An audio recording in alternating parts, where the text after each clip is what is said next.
In Spiderman Homecoming, Michael Keaton's character Adrian Toomes is a simple, hard-working guy. He's a contractor who's cleaning up the city after the Battle of New York, which involved the Avengers fighting Loki and Thanos' Chitauri army. Before Tony Stark's damage control company took over the project and Adrian became the Vulture, he was thoroughly rooted in the salvage industry. So what is the salvage industry? I'm glad you asked. The salvage industry, also known as the secondary materials industry, involves reclaiming materials as a part of waste management.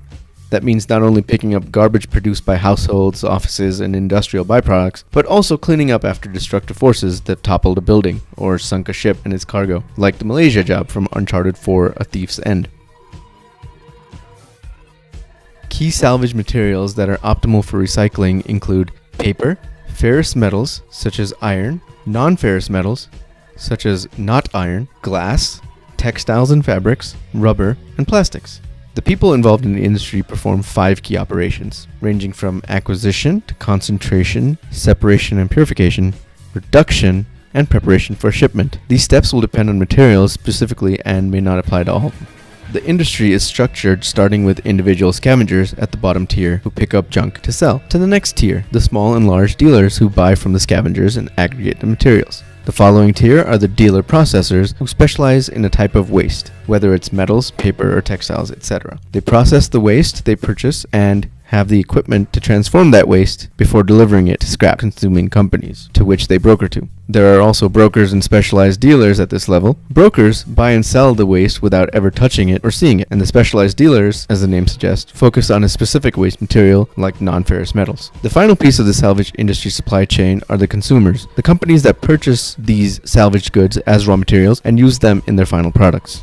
The Vulture in Homecoming pretty much took over the entire supply chain of the salvage industry. His team would have been considered a group of scavengers who teamed up to become dealers. When they unfairly lost the contract to clean up or salvage the Chitauri tech, they ended up acquiring it by stealing it, processing it, and producing their own alien tech as the final product in the form of weapons. Some of his team even meet with a broker, played by Childish Gambino, who is Miles Morales' uncle in the MCU, to sell the weapons. And spoilers, Spider-Man not only stops him, but also the Vulture at the end of this movie. The salvage and recycling industry has developed into a $200 billion industry globally, according to the Bureau of International Recycling. China was the world's largest buyer before they upped their purity standards of reclaimed materials to an attainable 97% pure. China has grown to a point where they are creating their own waste that they must manage, and they don't want to have the reputation of being the world's dumping ground. The G7 countries, the ones that produce the world's greatest waste exportation, need to come up with a solution soon for the well-being of humanity. There is actually a great article on this in the Financial Times that is linked in the description. If there are any TV shows, movies, topics you would like covered in the future, please let me know in the comments. Please subscribe, and for announcements, check out my Twitter at NextAce Network and Instagram at NextAce Network. Finally, look out for my Patreon page. Oh my god, a gold bracelet! Hey, can we keep what we find? Unbelievable.